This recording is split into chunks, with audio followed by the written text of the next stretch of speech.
everyone, welcome to Disha Academy. So, നമ്മുടെ educate SSC exams നടത്താൻ തുടങ്ങിയതിന് ശേഷം ഒരുപാട് ആശയക്കുഴപ്പങ്ങളാണ് നമ്മുടെ കുട്ടികൾക്ക് വന്നിട്ടുള്ളത്. എല്ലാത്തിനും പരിഹാരം തരാൻ പറ്റിയില്ലെങ്കിലും GKയുടെ പ്രിപ്പറേഷനിൽ എന്തൊക്കെ മാറ്റങ്ങളാണ് നിങ്ങൾ വരുത്തേണ്ടത്, അതുപോലെ തന്നെ എങ്ങനെയാണ് ഇനി വരാൻ പോകുന്ന SSC, CGL, CHSL തുടങ്ങിയ പരീക്ഷകളെ നിങ്ങൾ അപ്രോച്ച് ചെയ്യേണ്ടത്, മാക്സിമം സ്കോർ വാങ്ങാൻ ഈ ലാസ്റ്റ് മിനിറ്റ് നിങ്ങൾക്ക് എന്തൊക്കെ ചെയ്യാൻ പറ്റും തുടങ്ങിയ കാര്യങ്ങളാണ് ഈ വീഡിയോയിൽ നമ്മൾ ഡിസ്കസ് ചെയ്യാൻ വേണ്ടിയിട്ട് പോകുന്നത്. അതിന്റെ കൂടെ തന്നെ ഇപ്പോൾ കഴിഞ്ഞ phase 13 exam, selection post phase 13 എക്സാമിന് ചോദിച്ച കുറച്ച് ക്വസ്റ്റ്യൻസും കൂടെ നമുക്ക് പരിചയപ്പെടാം. അപ്പോൾ ക്വസ്റ്റ്യൻ പാറ്റേൺ എങ്ങനെയാണെന്ന് കൂടെ നിങ്ങൾക്കൊന്ന് മനസ്സിലാക്കാൻ വേണ്ടിയിട്ട് പറ്റും. കുട്ടികളുടെ മെമ്മറി ബേസ്ഡ് ആയിട്ടുള്ള ക്വസ്റ്റ്യൻസ് ആണ് നമ്മൾ ഇന്ന് ഇവിടെ ചൂസ് ചെയ്തിട്ടുള്ളത്.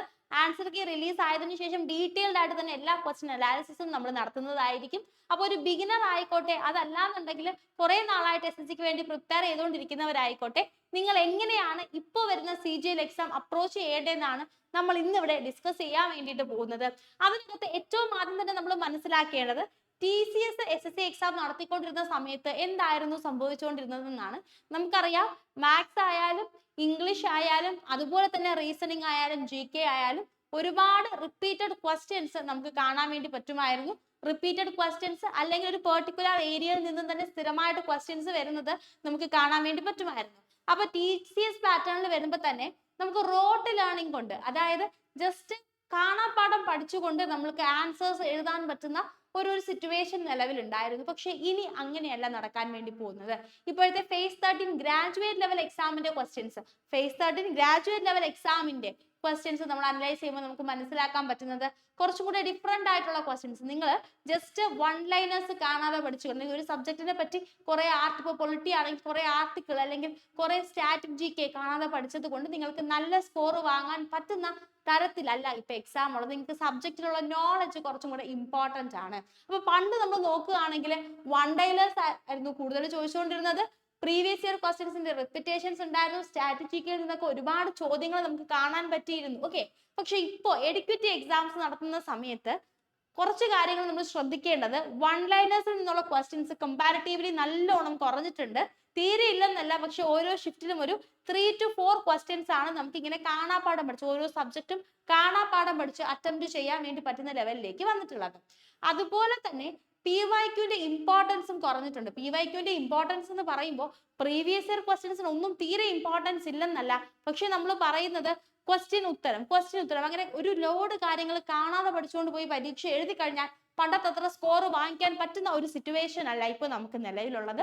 അതുപോലെ തന്നെ സ്റ്റേറ്റ്മെന്റ് ടൈപ്പ് ക്വസ്റ്റ്യൻസ് ഇൻട്രൊഡ്യൂസ് ചെയ്യപ്പെട്ടിട്ടുണ്ട്. സ്റ്റേറ്റ്മെന്റ് മാത്രമല്ല, മുന്നേ TCS ആണെങ്കിലും ഒരു ഷിഫ്റ്റിൽ ചിലപ്പോൾ ഒരു ചോദ്യം എന്നുള്ള രീതിയിലൊക്കെ ചോദിച്ചിരുന്ന മാച്ച് ദ ഫോളോയിങ്ങും ഫില്ലിംഗ് ദ ബ്ലാങ്ക്സും ടൈപ്പ് ക്വസ്റ്റ്യൻസ് ഒക്കെ ഇവിടെ ഇപ്പോൾ അപ്പിയർ ആയി തുടങ്ങിയിട്ടുണ്ട്.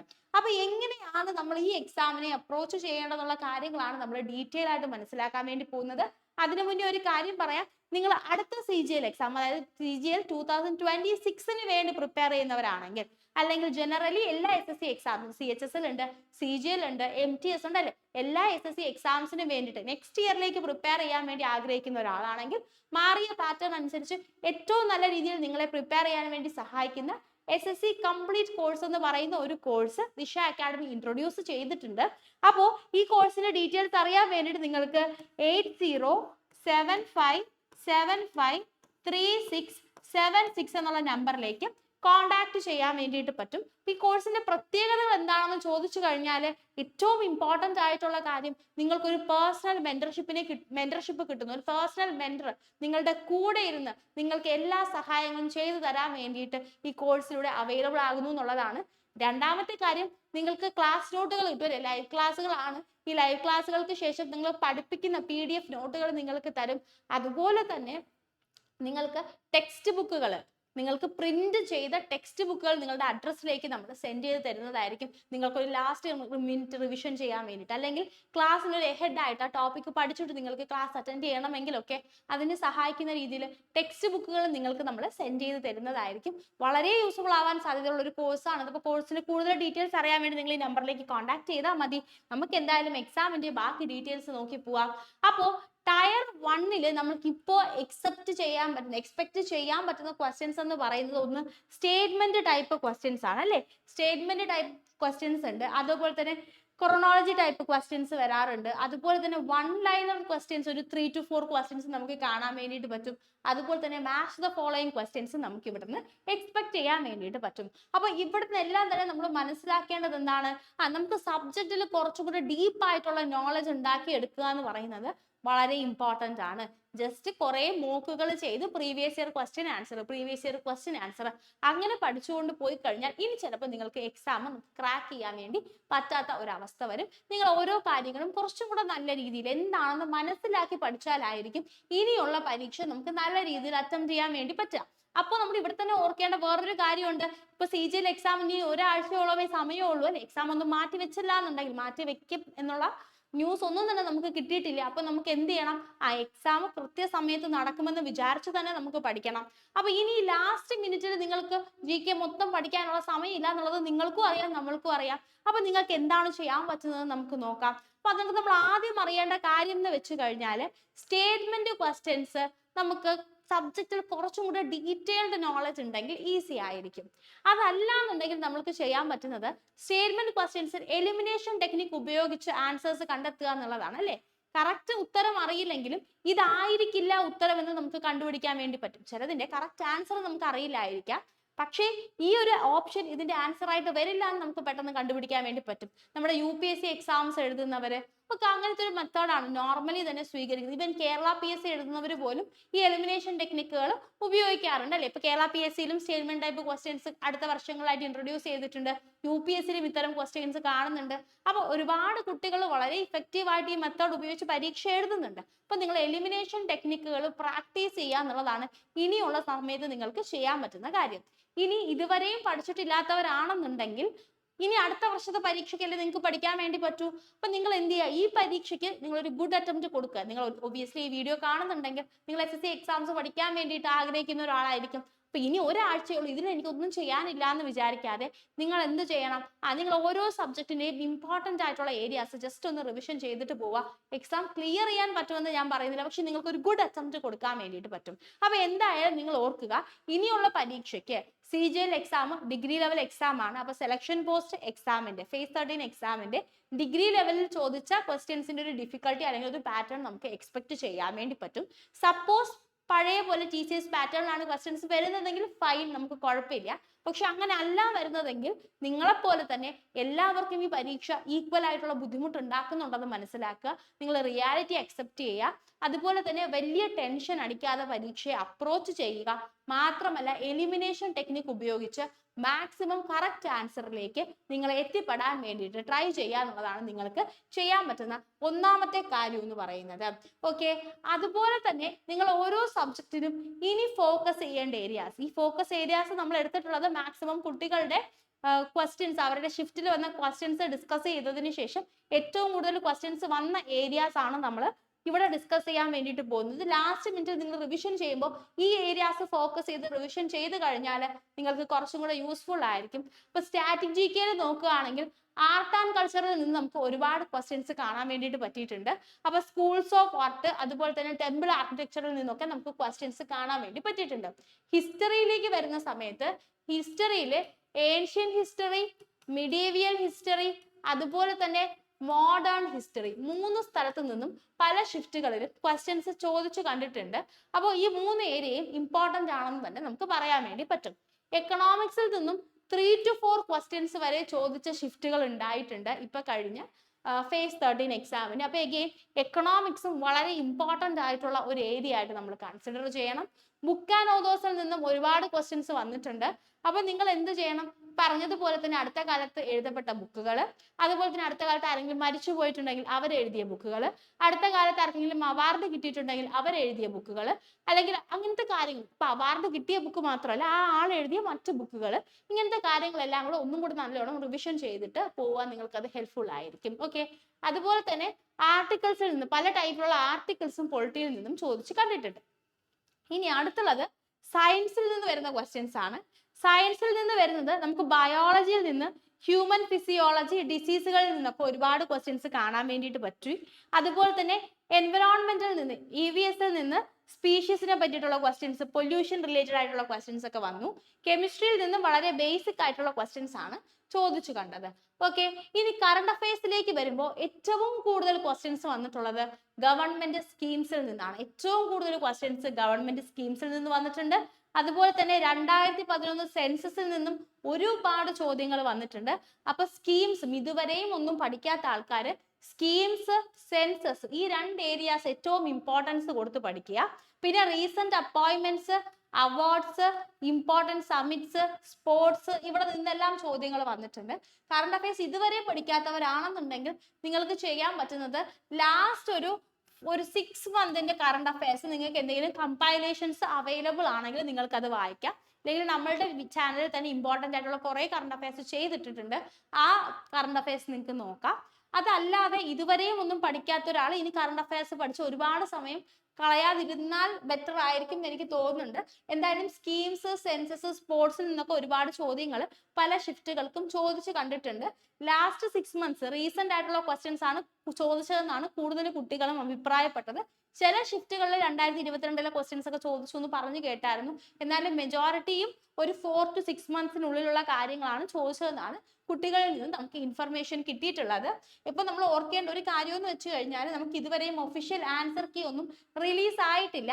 അപ്പൊ ഒഫീഷ്യൽ ആൻസർ കീ റിലീസ് ആയതിനു ശേഷം നമുക്ക് ഏറ്റവും ഡീറ്റെയിൽ ആയിട്ട് നമുക്ക് ഇതിനെ പറ്റിയിട്ട് ഡിസ്കസ് ചെയ്യാൻ വേണ്ടി പറ്റും. പക്ഷെ ഇപ്പൊ എക്സാം എഴുതാൻ പോകുന്ന കുട്ടികൾക്ക് ഒരു മിനിമം ഐഡിയ തരിക എന്നുള്ള ഉദ്ദേശത്തോടു കൂടിയാണ് നമ്മൾ ഈ വീഡിയോ ചെയ്യുന്നത്. ഓക്കെ, അപ്പോ ഇനി 2 കാര്യങ്ങളാണ്. അതായത് ഈ CGL അല്ലെങ്കിൽ CHSL എക്സാം എഴുതാൻ പോകുന്നത് നിങ്ങളുടെ ഫ്രണ്ടിൽ ഒരാഴ്ച അല്ലെങ്കിൽ പരമാവധി 1.5 മാസമേ ഉള്ളൂ. ഇനി അതല്ല, നെക്സ്റ്റ് ഇയറിലെ CGL അല്ലെങ്കിൽ CHSL എക്സാം എഴുതാൻ പോകുന്നവര് ഏത് രീതിയിൽ പ്രിപ്പയർ ചെയ്യണം എന്നാണ് നമ്മൾ ഇവിടെ ഡിസ്കസ് ചെയ്യാൻ വേണ്ടി പോകുന്നത്. അപ്പോ ഈ വർഷം ഇനി എക്സാം എഴുതാൻ പോകുന്നവര് ഓരോ സബ്ജക്റ്റിലും നമ്മൾ ഡിസ്കസ് ചെയ്ത ഇമ്പോർട്ടന്റ് ഏരിയാസ് അല്ലെങ്കിൽ കോർ ഏരിയാസ് ഒന്ന് നോക്കുക എന്നുള്ളത് വളരെ ഇമ്പോർട്ടന്റ് ആണ്. ഓക്കെ, അതുപോലെ തന്നെ നിങ്ങൾ ഓരോ ടോപ്പിക് പഠിച്ചതിന് ശേഷം നിങ്ങൾ മുന്നേ തന്നെ പഠിച്ചിട്ടുണ്ടായിരിക്കും അല്ലെ. ഈ എക്സാം എഴുതാൻ പോകുന്നവർ ഒബ്വിയസ് ആയിട്ടും GK ഒക്കെ ഒരളവിൽ പഠിച്ചു വെച്ചിട്ടുണ്ടായിരിക്കും. നിങ്ങൾക്ക് ഇനി ചെയ്യേണ്ടത് എന്താണ്? റിവിഷനാണ്. അപ്പൊ റിവിഷൻ ചെയ്യാൻ സമയത്ത് നിങ്ങൾക്ക് സ്റ്റേറ്റ്മെന്റ് ടൈപ്പ് ക്വസ്റ്റ്യൻസ് ഉപയോഗിച്ച് റിവിഷൻ ചെയ്യാം. ഗൂഗിൾ ചെയ്ത് നോക്കാം. ഒരു ടോപ്പിക് കൊടുത്തിട്ട് അതിൽ നിന്ന് സ്റ്റേറ്റ്മെന്റ് ടൈപ്പ് ക്വസ്റ്റ്യൻസ് തരാൻ വേണ്ടി നിങ്ങൾക്ക് ഗൂഗിൾ ചെയ്യാം, ഇല്ല ChatGPT ഉപയോഗിക്കാം. ഇവിടെ നിന്നൊക്കെ ഇറേഴ്സ് ഉണ്ടാകാനുള്ള സാധ്യതയുണ്ട്. പക്ഷെ എന്നാലും ഞാൻ നിങ്ങൾക്ക് ഒരു ഐഡിയ പറഞ്ഞു തരാണ്. ഒരു ടോപ്പിക് കൊടുത്തിട്ട് ഇവിടെ നിന്ന് കുറച്ച് previous year questions, statement type questions ചോദിച്ചത് തരൂ എന്നൊക്കെ പറഞ്ഞു കഴിഞ്ഞാൽ ഗൂഗിളിൽ നിന്ന് PDF ആയിട്ട് നിങ്ങൾക്ക് കിട്ടും. ChatGPT കുറച്ച് ക്വസ്റ്റ്യൻസ് തരും. എന്തായാലും സ്റ്റേറ്റ്മെന്റ് ടൈപ്പ് ക്വസ്റ്റ്യൻസ് നിങ്ങൾ ജസ്റ്റ് ഒന്ന് ചെയ്ത് പ്രാക്ടീസ് ചെയ്യാം. കാരണം പണ്ടാണെങ്കിൽ നമുക്ക് GK ചെയ്യാൻ വേണ്ടി 5 മിനിറ്റ് മതി. ക്വസ്റ്റ്യൻ നോക്കുന്നു, ഉത്തരം മാർക്ക് ചെയ്യുന്നു. ഒന്നുകിൽ അറിയാം, അറിയില്ല. അടുത്ത ക്വസ്റ്റ്യൻ നോക്കുന്നു, ഉത്തരം നോക്കുന്നു, അറിയാം, അറിയില്ല. ഇങ്ങനെ നമുക്ക് പെട്ടെന്ന് 5 മിനിറ്റ് കൊണ്ട് പോവാമായിരുന്നു. പക്ഷെ ഇപ്പോ ഇങ്ങനെ സ്റ്റേറ്റ്മെന്റ് ടൈപ്പ് ക്വസ്റ്റ്യൻസ് ഒക്കെ വന്നതുകൊണ്ട് GK കുറച്ചും കൂടി ടൈം കൺസ്യൂമിങ് ആയിട്ടുണ്ട്. അപ്പൊ ആ ടൈം നമുക്ക് മാനേജ് ചെയ്യണം എന്നുണ്ടെങ്കിൽ നമ്മൾ സ്റ്റേറ്റ്മെന്റ് ടൈപ്പ് ക്വസ്റ്റ്യൻസ് ഡീൽ ചെയ്തേ പറ്റത്തുള്ളൂ. GK ഭയങ്കര ഡിഫിക്കൾട്ട് അല്ല. GK ഒരു ഈസി ടു മോഡറേറ്റ് ലെവലിൽ തന്നെയാണ് എക്സാം നടത്തിയിട്ടുള്ളത്. നമുക്ക് വരുന്ന ഒരേ ഒരു പ്രശ്നം നമ്മൾ ഈ പാറ്റേണുമായിട്ട് യൂസ്ഡ് അല്ല എന്നുള്ളതാണ്. അപ്പൊ ഓരോ ടോപ്പിക്ക് നിങ്ങൾ റിവിഷൻ ചെയ്യുമ്പോൾ നിങ്ങൾക്ക് അവിടെ നിന്ന് ഒരു 10 സ്റ്റേറ്റ്മെന്റ് ടൈപ്പ് ക്വസ്റ്റ്യൻസ് എങ്കിലും പ്രാക്ടീസ് ചെയ്യാം. അതുപോലെ തന്നെ നിങ്ങൾ ഓർക്കുക, ഒരു 12 to 15 ക്വസ്റ്റ്യൻസ് ആണ് ഗുഡ് അറ്റംപ്റ്റ് ആയിട്ട് വരിക, എസ്പെഷ്യലി ഇപ്പൊ വരുന്ന എക്സാമിന്. കാരണം പാറ്റേൺ ചേഞ്ച് വരുന്നുണ്ടെങ്കിൽ നിങ്ങൾക്ക് മാത്രമല്ല എല്ലാവർക്കും പാറ്റേൺ ചേഞ്ച് വരുന്നുണ്ട്. അപ്പൊ അതുകൊണ്ട് തന്നെ ഒരു 12 ക്വസ്റ്റ്യൻസ് 13 ക്വസ്റ്റ്യൻസ് ഒക്കെ അറ്റംപ്റ്റ് ചെയ്താൽ പോലും അതൊരു നല്ല സ്കോർ ആയിട്ട് വരാനുള്ള സാധ്യതയുണ്ട്. എക്സാം വളരെ എളുപ്പമാണെന്നുണ്ടെങ്കിൽ ഒബ്വിയസ്ലി സ്കോർ കുറച്ചും കൂടെ മുകളിലേക്ക് പോകും. പക്ഷെ ഒരു ബുദ്ധിമുട്ടാണെന്നൊക്കെ ഉണ്ടെങ്കിൽ നിങ്ങൾ ഒരുപാട് റാൻഡം ആയിട്ട് കറക്കി കുത്താൻ വേണ്ടി നിൽക്കരുത്. ഒരു 12 ക്വസ്റ്റ്യന് മുകളിലൊക്കെ കിട്ടിക്കഴിഞ്ഞാൽ തന്നെ അത് നല്ല സ്കോറിലേക്ക് നിങ്ങളെ എത്തിക്കാനുള്ള ഒരു സാധ്യതയുണ്ട്. എക്സാം പാറ്റേൺ മൊത്തത്തിൽ ചേഞ്ച് ആവുകയാണെങ്കിൽ, ഡിഫിക്കൽട്ടി ലെവൽ മൊത്തത്തിൽ കൂടുകയാണെന്നുണ്ടെങ്കിൽ ഉറപ്പായിട്ടും കട്ട് ഓഫ് താഴും. 150 ഒന്നും പോവില്ല, കട്ട് ഓഫ് താഴ്ന്നു വരും പരീക്ഷയുടെ ഡിഫിക്കൽട്ടി അനുസരിച്ച്. അപ്പൊ അതുകൊണ്ട് തന്നെ നിങ്ങൾ കട്ട് ഓഫിന് മുകളിലേക്ക് വരും. അബദ്ധം ഒന്നും കാണിക്കാതെ വളരെ കോൺസെൻട്രേറ്റ് ചെയ്തിട്ട് പരീക്ഷ എഴുതുന്നുണ്ടെന്ന് നിങ്ങൾ ഉറപ്പുവരുത്തിയാൽ മതി. അതുപോലെ തന്നെ നമുക്കറിയാം എഡിക്കറ്റ് ആണ് ഇപ്പൊ പരീക്ഷ നടത്തുന്നത്. അവര് മുന്നേ തന്നെ മധ്യപ്രദേശ്, മഹാരാഷ്ട്ര, ജാർഖണ്ഡ് തുടങ്ങിയ സംസ്ഥാനങ്ങളുടെ സ്റ്റേറ്റ് ടെസ്റ്റുകൾ നടത്തിയിട്ടുണ്ട്. നമ്മുടെ കേരള PSC പോലുള്ള ഇത്തരം സ്റ്റേറ്റുകളുടെ ടെസ്റ്റുകൾ ഇവർ നടത്തിയിട്ടുണ്ട്. അപ്പോൾ അവിടുത്തെ ക്വസ്റ്റ്യൻസും കൂടെ നിങ്ങൾക്ക് എടുത്ത് പ്രാക്ടീസ് ചെയ്യാൻ വേണ്ടി പറ്റും. അപ്പൊ നമ്മുടെ ചാനൽ തന്നെ ടോപ്പ് 500 സീരീസ് എന്ന് പറഞ്ഞിട്ട് കുറച്ച് ക്വസ്റ്റ്യൻസ് പോകുന്നില്ലേ, അതിലൊക്കെ പല ക്വസ്റ്റ്യൻസും അത്തരം ക്വസ്റ്റ്യൻസ് ആണ് നമ്മളിപ്പോൾ പിക്ക് ചെയ്തിട്ടുള്ളത്. നിങ്ങൾക്ക് ഫെമിലിയർ ആയിട്ട് ക്വസ്റ്റ്യൻസ് കിട്ടാൻ വേണ്ടിയിട്ട് ആ വീഡിയോസ് നിങ്ങൾക്ക് നോക്കാം.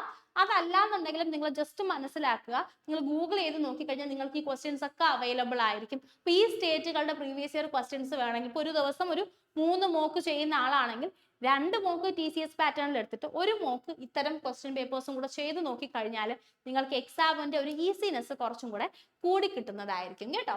ഇനി നെക്സ്റ്റ് ഇയറിലെ എക്സാമിന് പ്രിപ്പയർ ചെയ്യാൻ വേണ്ടി ആഗ്രഹിക്കുന്നവരാണെങ്കിൽ നിങ്ങൾ ചെയ്യേണ്ടത് ഓരോ സബ്ജക്റ്റിലും നമുക്ക് 1 വർഷത്തോളം നമ്മുടെ ഫ്രണ്ടിലുണ്ട്, ഓരോ സബ്ജക്റ്റിലും വളരെ സ്ട്രോങ് ആയിട്ടുള്ള ഒരു ഫൗണ്ടേഷൻ ഉണ്ടാക്കിയെടുക്കുക.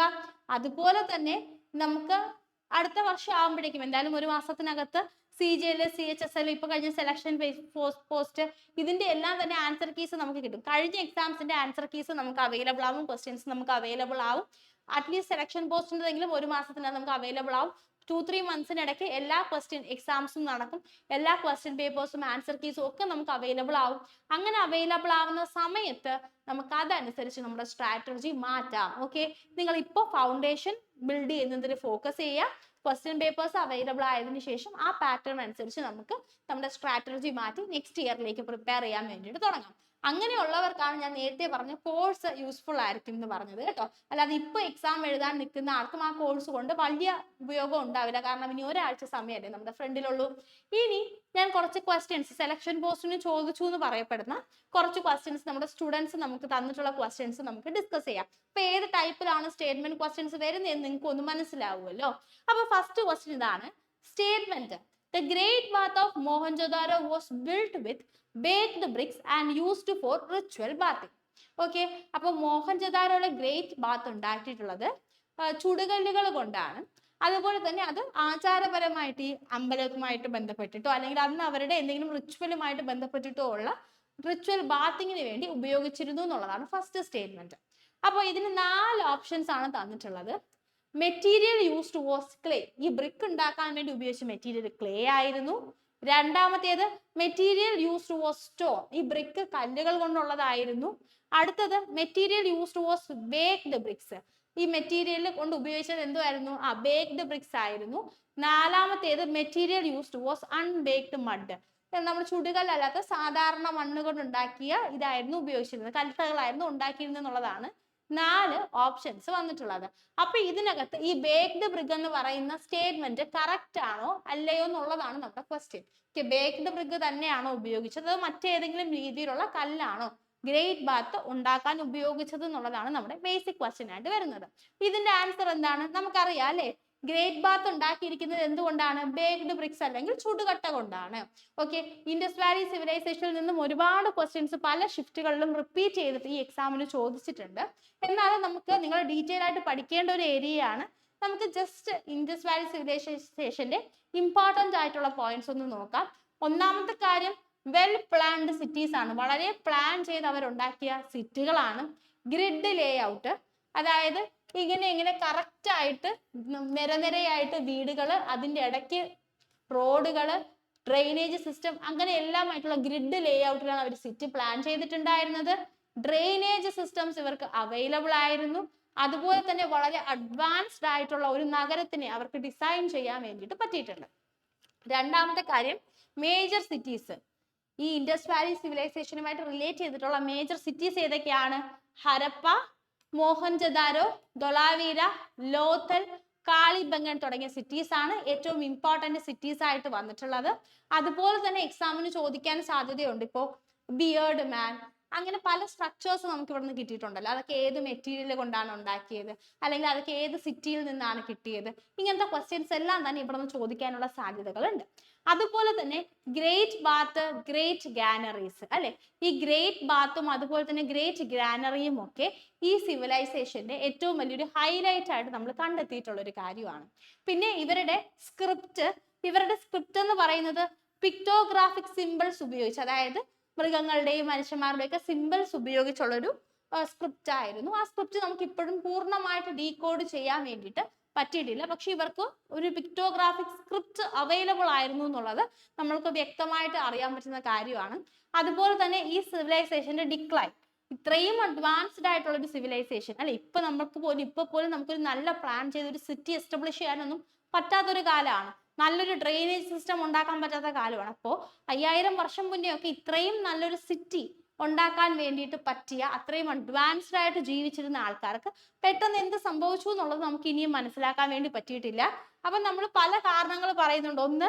ഒന്നുകിൽ വെള്ളപ്പൊക്കം ഉണ്ടായിരുന്നിരിക്കാം, അല്ലെങ്കിൽ ഏതെങ്കിലും റിവർ വഴി മാറി ഒഴുകിയത് കൊണ്ട് അവർക്ക് വെള്ളത്തിന്റെ അവൈലബിലിറ്റി കുറഞ്ഞിട്ട് അവർ വേറെ എങ്ങോട്ടെങ്കിലും മാറിപ്പോയിട്ടുണ്ടാവാം, അല്ലെങ്കിൽ ക്ലൈമറ്റ് ചേഞ്ച് ഉണ്ടായി കാണാം, ഈവൻ ആര്യൻസ് വന്ന് അവരെ ഉപദ്രവിച്ചിട്ടുണ്ടാവും. ഇങ്ങനെ ഒരുപാട് കാര്യങ്ങൾ, എന്തെങ്കിലും വാർ ഉണ്ടായിട്ടുണ്ടാവാം, ഇങ്ങനെ ഒരുപാട് കാര്യങ്ങൾ അവരുടെ ഡിക്ലൈനുമായിട്ട് റിലേറ്റ് ചെയ്ത് നമ്മൾ പറയുന്നുണ്ട്. പക്ഷെ നമുക്ക് ഇതുവരെയും ക്ലിയർ എവിഡൻസ് ഒന്നും തന്നെ കിട്ടിയിട്ടില്ല. ഓക്കെ, അപ്പൊ നമുക്ക് ഇനി ചോദിച്ച രണ്ടാമത്തെ ഒരു ക്വസ്റ്റ്യനിലേക്ക് പോവാം. സ്റ്റേറ്റ്മെന്റ് ഇതായിരുന്നു, Kuchipudi is a classical dance from the native state of Andhra Pradesh. Options രണ്ടെണ്ണേ ഉള്ളൂ, ട്രൂ ഫോൾസ്. അപ്പൊ കുച്ചിപ്പുടി എന്ന് പറയുന്നത് ആന്ധ്രാപ്രദേശിൽ നിന്നുള്ള ഒരു ഡാൻസ് ആണെന്നാണ് നമ്മുടെ സ്റ്റേറ്റ്മെന്റ് തന്നിട്ടുള്ളത്. ട്രൂ ആണോ ഫോൾസ് ആണോ എന്ന് മാത്രം നമ്മൾ കണ്ടുപിടിച്ചാൽ മതി. ട്രൂ ആണോ ഫോൾസ് ആണോ, നിങ്ങൾക്ക് എന്താ തോന്നുന്നേ? കുച്ചിപ്പുടി ഏത് സ്റ്റേറ്റിൽ നിന്നുള്ളതാണ്? ആന്ധ്രാപ്രദേശ് തന്നെയല്ലേ? ആന്ധ്രാപ്രദേശിലുള്ള ഒരു സ്ഥലത്തിന്റെ പേര് തന്നെയാണ് കുച്ചിപ്പുടി എന്ന് പറയുന്നത്. അപ്പോ ക്ലാസിക്കൽ ഡാൻസ് ഫോംസ് നമുക്കറിയാം, 8 ക്ലാസിക്കൽ ഡാൻസ് ഫോംസ് ആണ് നമുക്കിപ്പോ അവൈലബിൾ ആയിട്ടുള്ളത്. അപ്പോൾ അത് ജസ്റ്റ് നമുക്കൊന്ന് നോക്കാം. ഓക്കെ, ഇമ്പോർട്ടൻ്റ് ആയിട്ടുള്ള കാര്യങ്ങൾ. ഒന്നാമത്തെ ഡാൻസ് ഫോം ഭരതനാട്യമാണ്. Origin state Tamil Nadu. Oldest classical form ആണ്. ഓൾഡസ്റ്റ് ക്ലാസിക്കൽ ഡാൻസ് ഫോം ഭരതനാട്യമാണ്. ടെമ്പിൾസിൽ ദേവദാസീസ് ആണ് ഈ ഡാൻസ് പണ്ട് പെർഫോം ചെയ്തുകൊണ്ടിരുന്നത്. രണ്ടാമത്തേത് കഥക് ആണ്. കഥക് ഉത്തർപ്രദേശ് ആണ് സ്റ്റേറ്റ് ഓഫ് ഒറിജിൻ എന്ന് പറയുന്നത്. അപ്പോ സ്റ്റോറീസ് പറയാം എന്തിൽ കൂടെ? ഭാവങ്ങളിൽ കൂടെ, എക്സ്പ്രഷൻസിൽ കൂടെ. അതുപോലെ തന്നെ ഹാൻഡ് ഗസ്റ്റേഴ്സിലൂടെ. ഹാൻഡ് ഗസ്റ്റേഴ്സിന് നമ്മൾ പറയുന്നത് മുദ്രാസ് എന്നാണ്, മുദ്രാസിൽ കൂടെ. ഓക്കെ, അടുത്ത മൂന്നാമത്തത് കഥകളിയാണ്. കഥകളി നമുക്കറിയാം കേരളമാണ് അല്ലെ, കേരളത്തിൽ നിന്ന് ഒറിജിൻ ആയതാണ്. അപ്പൊ കോസ്റ്റ്യൂംസ്, മേക്കപ്പ്, ഐ മൂവ്മെന്റ്സ് ഒക്കെ കഥകളിയുടെ ഒരു പ്രത്യേകതയാണ്. അടുത്ത കുച്ചിപ്പുടി ഉണ്ട്.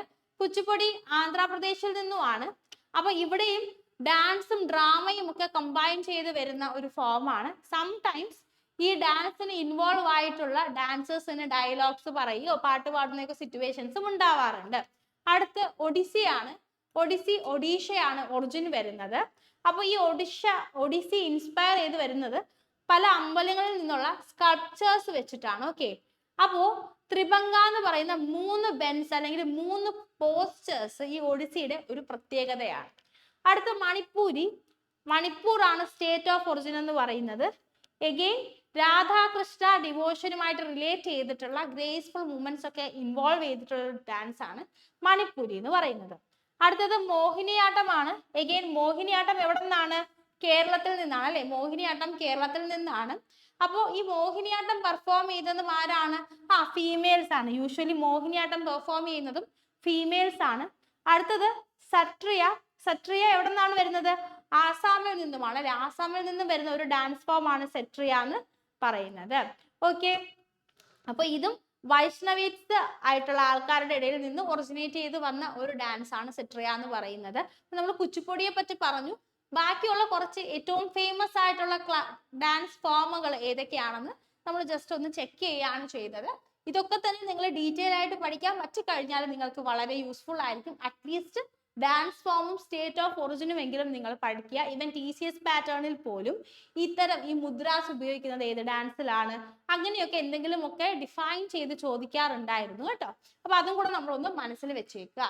സോ നെക്സ്റ്റ് ക്വസ്റ്റ്യൻ, 2 സ്റ്റേറ്റ്മെന്റ് നമുക്ക് തന്നിട്ടുണ്ട്. ഒന്നാമത്തെ സ്റ്റേറ്റ്മെന്റ് ഇതാണ്, ഷെർഷാ സൂരി എസ്റ്റാബ്ലിഷ്ഡ് ലോധി ഡൈനാസ്റ്റി. രണ്ടാമത്തെ statement, Sher Shah Suri introduced an intelligence system during his regime. ഈ രണ്ടില് ഏത് ഓപ്ഷൻ ആണ് കറക്റ്റ് ആയിട്ടുള്ളതെന്നാണ് ക്വസ്റ്റ്യൻ.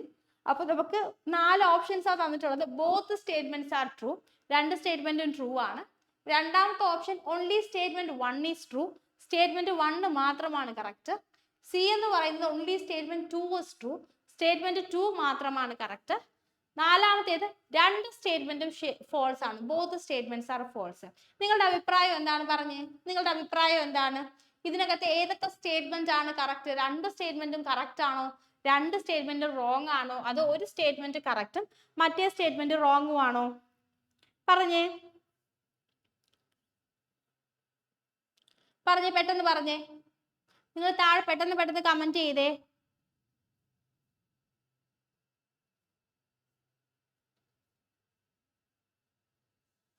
പറഞ്ഞേ, ആരാണ് ലോധി ഡൈനാസ്റ്റി? ആരാണ് ലോധി ഡൈനാസ്റ്റി എസ്റ്റാബ്ലിഷ് ചെയ്തത്? ലോധി ഡൈനാസ്റ്റി ആക്ച്വലി എസ്റ്റാബ്ലിഷ് ചെയ്തത് ബഹലൂൽ ലോധി അല്ലേ? അല്ലെ? ലോധി ഡൈനാസ്റ്റി എസ്റ്റാബ്ലിഷ് ചെയ്തത് ആരാണ്? ബഹലൂൽ ലോധി ആണ്. അപ്പൊ സ്റ്റേറ്റ്മെന്റ് 1 എന്താണ്? തെറ്റാണ്. ഓക്കെ, ഇനി സ്റ്റേറ്റ്മെന്റ് 2 പറയുന്നത് എന്താണ്?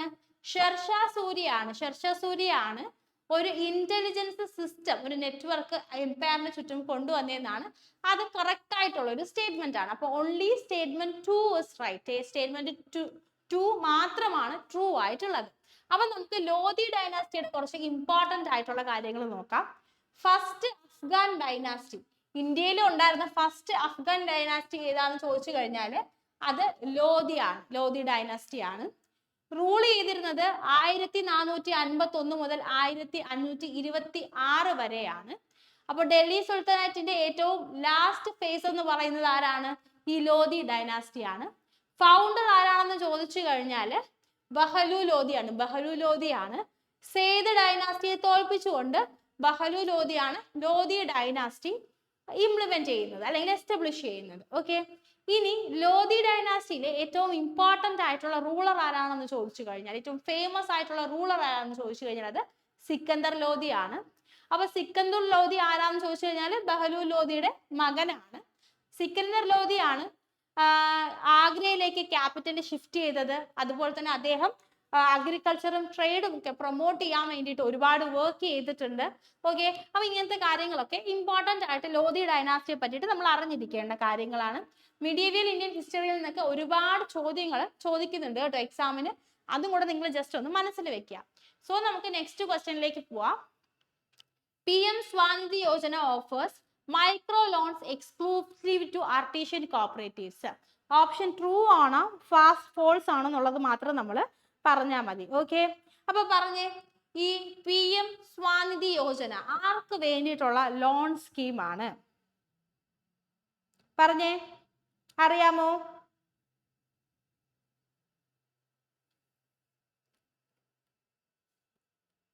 പറഞ്ഞേ, PM സ്വാനിധി യോജന ആർട്ടിസ്റ്റ് കോർപ്പറേറ്റ്സിന് വേണ്ടിയിട്ടുള്ളതാണോ? നമ്മുടെ ആൻസർ ഫോൾസ് എന്നുള്ളതാണ് കേട്ടോ. ഈ സ്റ്റേറ്റ്മെന്റ് ഫോൾസ് ആണ്. അപ്പോ ഈ PM സ്വാനിധി യോജന എന്ന് പറയുന്നത് അർബൺ സൈഡിലുള്ള സ്ട്രീറ്റ് വെൻഡേഴ്സിന്, നമ്മുടെ റോഡിന്റെ സൈഡിലൊക്കെ കച്ചവടം നടത്തുന്ന സ്ട്രീറ്റ് വെൻഡേഴ്സിന് വേണ്ടിയിട്ടും സ്മോൾ ട്രേഡേഴ്സിന് വേണ്ടിയിട്ടുമുള്ള ഒരു സ്കീമായിരുന്നു. അത് ആർട്ടിഷ്യൻ കോർപ്പറേറ്റീവിന് വേണ്ടിയിട്ടുള്ള സ്കീം അല്ല. അപ്പോൾ ഇത് ലോഞ്ച് ചെയ്തത് ആരാന്ന് ചോദിച്ചു കഴിഞ്ഞാൽ ministry of housing and urban affairs ആണ്. Ministry of housing and urban affairs ആണ് ഈ PM സ്വാനിധി യോജന ഇംപ്ലിമെന്റ് ചെയ്യുന്നത്. ഇതിന്റെ ഫുൾ ഫോം എന്ന് പറയുന്നത് പ്രധാനമന്ത്രി സ്ട്രീറ്റ് വെൻഡേഴ്സ് ആത്മനിർഭർ നിധി എന്നാണ്. ഓക്കെ, അപ്പോൾ ഇത് എന്തിനാണ് ലോഞ്ച് ചെയ്തതെന്ന് ചോദിച്ചു കഴിഞ്ഞാൽ നമ്മുടെ കൊറോണ പാൻഡമിക്കിന്റെ ഭാഗമായിട്ട് ഒരുപാട് സ്ട്രീറ്റ് വെൻഡേഴ്സിന് കച്ചവടം ഒന്നും നടത്താൻ പറ്റാതെയൊക്കെ ആയല്ലോ. അപ്പൊ അവരെ ഒന്ന് പുനരുജ്ജീവിപ്പിക്കാൻ വേണ്ടിയിട്ട് 1 ജൂൺ 2020, അതായത് കോവിഡ് പാൻഡമിക്കിന് ശേഷം സ്റ്റാർട്ട് ചെയ്ത അല്ലെങ്കിൽ ലോഞ്ച് ചെയ്ത ഒരു സ്കീമാണ് PM സ്വാനിധി യോജന എന്ന് പറയുന്നത്. ഓക്കെ, ഇത്രയും ക്ലിയർ അല്ലേ? ഇത്രയും ക്ലിയർ അല്ലേ? അപ്പൊ നമുക്ക് നെക്സ്റ്റ് ക്വസ്റ്റ്യനിലേക്ക് പോവാം. ഇതും ഒരു സ്റ്റേറ്റ്മെന്റ് ടൈപ്പ് ക്വസ്റ്റ്യൻ ആണ്. So statement 1, Chilka lake is in Odisha. Chilka lake ഒഡീഷയിലാണ്. സ്റ്റേറ്റ്മെന്റ് 2 എന്ന് പറയുന്നത് Chilka lake is the largest fresh water lake in India. ഇന്ത്യയിലെ ഏറ്റവും വലിയ ഫ്രഷ് വാട്ടർ ലേക്ക് എന്ന് പറയുന്നത് ചിൽക്ക ലേക്ക് ആണെന്നുള്ളതാണ്. അപ്പൊ ഇതിന്റെ ഓപ്ഷൻസിൽ എന്തൊക്കെയാ പറയുന്നത്? രണ്ടും ട്രൂ ആണ്. സ്റ്റേറ്റ്മെന്റ് 1 മാത്രമാണ് ട്രൂ, സ്റ്റേറ്റ്മെന്റ് 2 മാത്രമാണ് ട്രൂ, രണ്ടും ഫോൾസ് ആണ്. ഇങ്ങനത്തെ 4 ഓപ്ഷൻസ് ആണ് നമ്മുടെ ഫ്രണ്ടിലുള്ളത്. വളരെ എളുപ്പമുള്ള ഒരു ക്വസ്റ്റ്യൻ ആണ് അല്ലേ? പറഞ്ഞേ, ആൻസർ എന്താണ്? ആൻസർ എന്താണ്?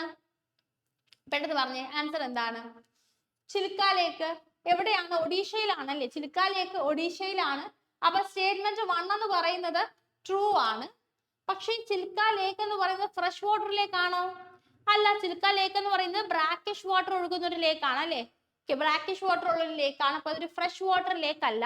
അപ്പൊ അതുകൊണ്ട് തന്നെ സ്റ്റേറ്റ്മെന്റ് 2 എന്ന് പറയുന്നത് എന്താണ്? തെറ്റാണ്. അപ്പൊ only statement 1 is true. Statement 1 മാത്രമാണ് ട്രൂ ആയിട്ടുള്ളത്. ഓക്കെ, സോ നമുക്ക് ചിൽക്ക ലേക്കിന്റെ കുറച്ച് ഇമ്പോർട്ടൻസ് നോക്കാം.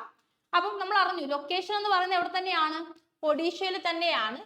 ഫ്രഷ് വാട്ടർ അല്ല, ബ്രാക്കിഷ് വാട്ടർ ലഗൂൺ ആണ് ചിൽക്ക ലേക്ക് എന്ന് പറയുന്നത്. അതായത് പുഴയിലെയും കടലിലെയും ഒക്കെ വെള്ളം ഒന്നിച്ച് വരുന്ന സ്ഥലം. ഓക്കെ, ഉപ്പുവെള്ളമാണ് ബേസിക്കലി. ഇനി ഇതിന്റെ ഇക്കോളജിക്കൽ ഇമ്പോർട്ടൻസ് എന്താണെന്ന് നോക്കിക്കഴിഞ്ഞാൽ റംസാർ വെറ്റ്ലാൻഡ് സൈറ്റിൽ ഇൻക്ലൂഡ് ചെയ്തിട്ടുള്ള ഒരു ഏരിയ ആണ് ചിൽക്ക ലേക്ക് എന്ന് പറയുന്നത്. ഏകദേശം 160ഓളം ബേർഡ് സ്പീഷ്യസ് ഈ ഏരിയയിൽ റിസൈഡ് ചെയ്യുന്നുണ്ട്. അതുപോലെ തന്നെ എൻഡേഞ്ചേർഡ് സ്പീഷ്യസ് ആയിട്ടുള്ള ഇറാവാഡി ഡോൾഫിൻസിനെ നമുക്ക് ഈ ചിൽക്ക ലേക്കിൽ കാണാൻ വേണ്ടിയിട്ട് പറ്റും. ഓക്കെ, അപ്പോൾ ഇത്രയും കാര്യങ്ങൾ വളരെ ഇമ്പോർട്ടൻ്റ് ആയിട്ട് ചിൽക്ക ലേക്കിനെ പറ്റിയിട്ടും നമ്മൾ അറിഞ്ഞിരിക്കേണ്ട കാര്യങ്ങളാണ്. അപ്പോൾ നിങ്ങൾക്ക് ഏകദേശം TCS നിന്ന് മാറി എഡ്യൂക്കേറ്റിലേക്ക് വന്നപ്പോൾ ക്വസ്റ്റ്യൻസ് എങ്ങനെ മാറി എന്ന് മനസ്സിലായി കാണുമെന്ന് ഞാൻ വിചാരിക്കുന്നു. എക്സാമിനെ എങ്ങനെ അപ്രോച്ച് ചെയ്യണമെന്ന് നിങ്ങൾക്ക് ഒരു ഐഡിയ കിട്ടിയെന്ന് ഞാൻ വിചാരിക്കുന്നു. അപ്പോൾ ക്വസ്റ്റ്യൻ പേപ്പേഴ്സ് ഒക്കെ അവൈലബിൾ ആയതിനു ശേഷം എല്ലാ ക്വസ്റ്റ്യൻസും നമ്മൾ ഡിസ്കസ് ചെയ്യുന്നതായിരിക്കും കേട്ടോ. ആൻസർ കീ റിലീസ് ആയതിനു ശേഷം എല്ലാ ക്വസ്റ്റ്യൻസും നമ്മൾ ഡിസ്കസ് ചെയ്യുന്നതായിരിക്കും. നിങ്ങൾക്ക് എന്ത് ഹെൽപ്പ് വേണമെങ്കിലും ഞങ്ങളുടെ ഭാഗത്തു നിന്ന് മാക്സിമം സപ്പോർട്ടും ഞങ്ങൾ തരുന്നതായിരിക്കും. ഓക്കെ, അപ്പൊ നിങ്ങൾക്ക് ചെയ്യാൻ പറ്റുന്ന എന്താണ്? ഇനിയുള്ള സമയം ഏറ്റവും നല്ല രീതിയിൽ റിവിഷൻ ചെയ്യുക, കോൺഫിഡൻ്റ് ആയിട്ടിരിക്കുക, ആവശ്യമില്ലാതെ ടെൻഷൻ അടിച്ച് നിങ്ങളുടെ പ്രിപ്പറേഷൻ ഈ ലാസ്റ്റ് മിനിറ്റിൽ ബാക്കിലേക്ക് പോകാതിരിക്കാൻ വേണ്ടി നിങ്ങൾ ശ്രദ്ധിക്കുക. ഇപ്പൊ പല കുട്ടികളും ഒരുപാട് അങ്ങോട്ടും ഇങ്ങോട്ടും ഫോൺ ചെയ്ത് ഡിസ്കസ് ചെയ്ത് മെസ്സേജുകൾ അയച്ച് അല്ലെ, അങ്ങനെ ഒരുപാട് സമയം കളയുന്നുണ്ട് എക്സാമിനെ പറ്റി ആലോചിച്ച്. അപ്പൊ അങ്ങനത്തെ കാര്യങ്ങളൊന്നും ഇതിന്റെ ടെക്നിക്കൽ സൈഡ് ഒന്നും നമ്മുടെ കയ്യിലുള്ള കാര്യമല്ല. പക്ഷേ എക്സാം നല്ലോണം അറ്റംപ്റ്റ് ചെയ്യുക എന്നുള്ളത് നമ്മുടെ മാത്രം കയ്യിലുള്ള കാര്യമാണ്. അപ്പൊ ബാക്കി ലക്ക് ഫാക്ടർ ഒക്കെ അവിടെ നിൽക്കട്ടെ, എക്സാം സെന്ററിന് എന്തെങ്കിലും പ്രശ്നം ഉണ്ടെങ്കിൽ അത് അവിടെ നിൽക്കട്ടെ, ദൂരെ സെന്ററായി പോയാൽ അത് ഓക്കെയാണ്. കാരണം ഇതൊന്നും നമ്മുടെ കൺട്രോളിലുള്ള കാര്യങ്ങളല്ലേ. നമ്മുടെ കൺട്രോളിലുള്ളത് ഏറ്റവും നല്ല രീതിയിൽ പഠിച്ച് ഈ പരീക്ഷ എഴുതുക എന്നുള്ളതാണ്. അത് നിങ്ങൾ മാക്സിമം നല്ല രീതിയിൽ ചെയ്യാൻ വേണ്ടി നോക്കുക കേട്ടോ. അപ്പൊ ഏറ്റവും നല്ല രീതിയിൽ ഇനിയുള്ള ദിവസങ്ങൾ നിങ്ങൾ റിവിഷൻ ചെയ്യുക. ഓരോ ടോപ്പിക്കും പഠിച്ചതിന് ശേഷം അവിടെ നിന്ന് കുറച്ച് സ്റ്റേറ്റ്മെന്റ് ടൈപ്പ് ക്വസ്റ്റ്യൻസ് കൂടെ പ്രാക്ടീസ് ചെയ്യുക. പിന്നെ എല്ലാ ക്വസ്റ്റ്യൻസും ഒന്നും സ്റ്റേറ്റ്മെന്റ് ടൈപ്പ് ക്വസ്റ്റ്യൻസ് ആയിരിക്കില്ല. കുറെ ക്വസ്റ്റ്യൻസ് പഴയ രീതിയിൽ തന്നെ റിപ്പീറ്റ് ചെയ്ത് വരും. അഥവാ പരീക്ഷ ബുദ്ധിമുട്ടാണെങ്കിൽ കട്ട് ഓഫ് താഴെ പോകുമെന്ന് നിങ്ങൾ മനസ്സിൽ കണ്ടുകൊള്ളുക. അത് ആലോചിച്ച് ടെൻഷൻ അടിച്ച് ആകെ എക്സാമിന്റെ സമയത്ത് നിങ്ങൾ പാനിക് ആയി പോകരുത്. എന്തെങ്കിലും ടെക്നിക്കൽ ബുദ്ധിമുട്ടുകൾ വന്നു കഴിഞ്ഞാൽ നിങ്ങൾക്ക് ആ എക്സാം സെന്ററിലുള്ള നിങ്ങളുടെ ഇൻവിജിലേറ്ററിനെ ഒക്കെ അപ്പം തന്നെ അപ്രോച്ച് ചെയ്യുക. അവർ നിങ്ങൾക്ക് എന്താണെന്ന് വെച്ച് കഴിഞ്ഞാൽ ഒരു സൊല്യൂഷൻ ചെയ്തു തരും. അല്ലാതെ നിങ്ങൾ അത് ഓർത്ത് പേടിക്കരുത്. ഓക്കെ, പേടിക്കരുത്. നമ്മൾ മോൾ പ്രാക്ടീസ് ഒന്നും ചെയ്യാതെ നല്ലോണം പഠിച്ച് കോൺഫിഡൻ്റ് ആയിട്ട് തന്നെ എക്സാം എഴുതും നിങ്ങൾ ഉറപ്പിക്കുക. Okay, so thank you so much. Happy learning. By.